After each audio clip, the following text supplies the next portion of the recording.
Magandang umaga po sa inyong lahat. Sinasabi po na kung tayo ay may malasakit sa iba, yan ay nangangahulugan na ang iba ay mahalaga o importante sa atin. Nakuha po ba ninyo? Na kung tayo ay may pangangalaga sa iba, ibig sabihin yung iba ay mahalaga o importante sa atin. Amen po ba yun? Ngayon, tayong lahat ay mahalaga sa ating Panginoon. Tama? Kaya ang ating Panginoon ay may malasakit sa ating lahat. Amen? Totoo ba yan? O anong prueba nyo? Ang prueba natin ay yung mga pagbasa ngayong ika-16 na linggo sa karaniwang panahon. Yan ang makikita natin sa mga pagbasa ngayon, na ang Diyos ay may malasakit sa ating lahat. Amen. Kaya tingnan po natin ang unang pagbasa mula sa aklat ni Propeta Jeremias. So dito sa unang pagbasang ito, kanino nagpakita ng malasakit ang Panginoon? Kanino? Sister, baka parang sumasagot ka dyan. Very good. Sa bayang Israel. Tingnan ninyo, naiintindihan niya yung kanyang binabasa. Amen? So yung bayang Israel, ang kanyang kawan, dahil kinukumpara ang Panginoon sa isang pastol. So yung pastol ay may kawan. At ang kawan ng Panginoon ay ang bayang Israel. O bakit nagpakita ng malasakit ang Panginoon sa bayang Israel? Pinabayaan. O ibig sabihin ang leader o tagapanguna ng bayang Israel ay hindi ginawa ang kanilang tungkulin. Kaya, ang bayang Israel, anong nangyari sa bayang Israel? Pinangalat at pinabayaan dahil yung leader ng bayang Israel ay hindi binantayan ang kawan ng Panginoon. So ano ang malasakit na ipinakita ng Panginoon dahil pinabayaan nga ng kanyang mga leader ang kanyang kawan? Anong malasakit? Nangako siya na pasisibulin niya mula sa lahi ni David ang isang matuwid na sanga. Ibig sabihin, isang leader na may buong karunungan na maghahari sa kanyang bayang Israel. Isang leader na hindi pinangangalat at hindi pinababayaan ang kanyang bayang Israel. Bagkus pinangangalagaan. Maliwanag? Para hindi yata maliwanag eh. Maliwanag po ba? O, yun. So nakita natin na sa unang pagbasa may malasakit ang Diyos para sa atin. At yan ay ayaw niyang tayo ay pinangangalat at pinababayaan. Gusto niya na tayo ay alagaan. Kapag nakakita kayo ng ganyang tao, may malasakit po ba yon? Na hindi tayo pinababayaan, hindi tayo pinangangalat, kundi tayo pinangangalagaan. May malasakit po ba yon? Amen. Kaya kung ganun tayo, may malasakit din tayo, gaya ng Panginoon. O sa ikalawang pagbasa naman, mula sa sulat ni Apostol San Pablo sa mga alin?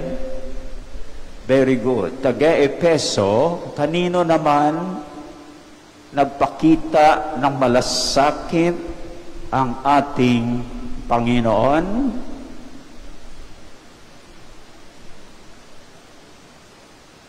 Ano na ba yung pangalan mo, Brad? Kalimutan ko na. Sino? Kanino?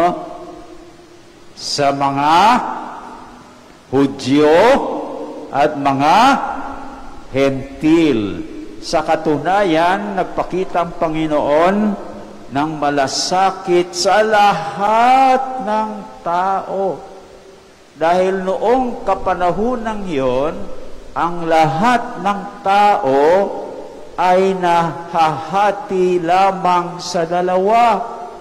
Ang mga Hudyo at hindi Hudyo. Yung mga hindi Hudyo ay tinatawag na mga Hentil. O bakit nagpakita ng malasakit ang Panginoon sa mga Hudyo at mga Hentil?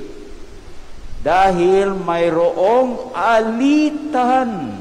Alam niyong alitan sa pagitan ng dalawa, na parang sinasabi diyan sa ikalawang pagbasa, na parang pader na naghihiwalay sa kanila. Ganon katindi ang alitan.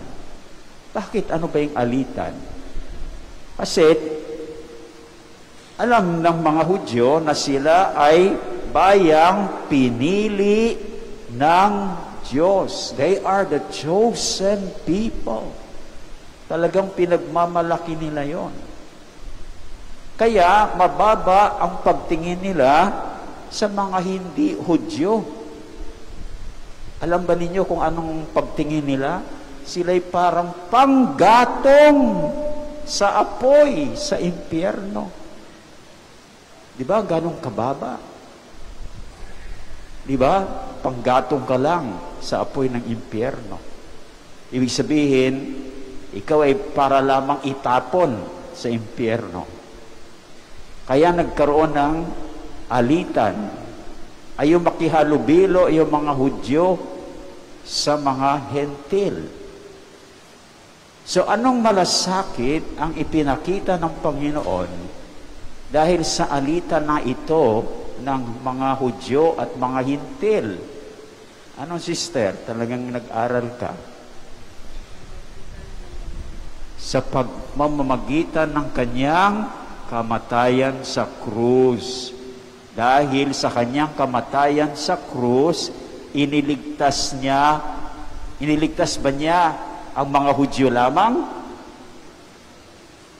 Hindi lang Hudyo ang kanyang iniligtas, kundi ang lahat ng tao. Ibig sabihin, kasama ang mga Hentil. Ibig sabihin, mahal ng Diyos, mahalaga sa Diyos, hindi lamang ang mga Hudyo, kundi ang mga Hentil. Kaya, yan ang ginawa niya upang sila ay magkakaisa. isa at hindi nagkakahiwalay. Kaya sinasabi nga, wala nang Hudyo, wala nang Hentil, dahil ang lahat ay iisa sa Panginoon. Amen po ba yun? So wala na, hindi na pwedeng mayroong paghihiwalay. Binasag ni Lord ang pader ng paghihiwalay, ng alitan. Dahil sabi ni Lord, hindi dapat kayo mag-alitan, kayo ay dapat magmahalan. So yan. Sa Ebanghelyo naman, ayon kay San Marco, nagpakita ang Panginoon ng malasakit sa dalawang grupo. Pero babanggitin lang po natin yung unang grupo. O alin yung grupo? Ang unang grupong ito na pinakitaan ng Panginoon ng kanyang malasakit. Ang grupo ng mga apostol. Bakit? Ano bang nangyari sa mga apostol? Kararating lang nila o kababalik lang nila mula sa kanilang misyon. At inireport nila sa Panginoon ang lahat ng kanilang ginawa at lahat ng kanilang naituro sa mga tao. Bakit nagpakita ng malasakit ang Panginoon sa kanyang mga apostol? Dahil nakita niya na ang kanyang mga apostol ay gutom at pagod. Anong malasakit ang ginawa ng Panginoon? Inanyayahan sila sa isang ilang na puok para makakain at makapagpahinga. Ganyan ang malasakit ng ating Panginoon, na tayo ay may pahinga kung tayo ay pagod, at tayo ay may pagkain kung tayo ay nagugutom. So, sa pagbubuod, ang malasakit ng Panginoon ay ayaw tayong pinangangalat at pinababayaan, bagkus gusto niyang na tayo ay pangangalagaan. Amen po ba yun? Pangalawa, ang malasakit ng Panginoon ay hindi gusto na tayo ay nagkakahiwa-hiwalay, nagkawatak-watak. Bagkus gusto niya na tayo ay may pagkakaisa. Kaya kung mayroon tayong ganyan, pagkakaisa, mayroon po tayong malasakit. Amen? At pangatlo, ang malasakit ng Panginoon ay gustong mayroon po tayong pahinga kung tayo ay napapagod at tayo ay may pagkain kapag tayo ay nagugutom. So nakita ninyo ang malasakit ng Panginoon. Of course, hindi lang doon. Kasi 3 pagbasa lang naman ang tiningnan natin. Marami pang malasakit ang Panginoon. Pero, mag-concentrate lang tayo dun sa 3. Yun ang malasakit ng Panginoon para sa ating lahat.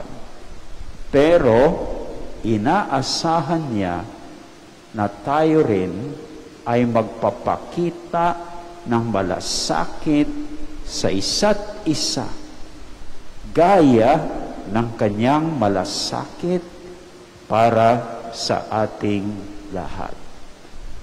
So, yan ang pinapaalaala sa atin ng Panginoon na ating misyon na patuloy nating gagawin. Amen po ba yun? Gagawin po ba natin? Amen po ba o hindi? Amen. Very good. So, kung gagawin natin, kung may malasakit ang Panginoon, tayo rin ay may malasakit.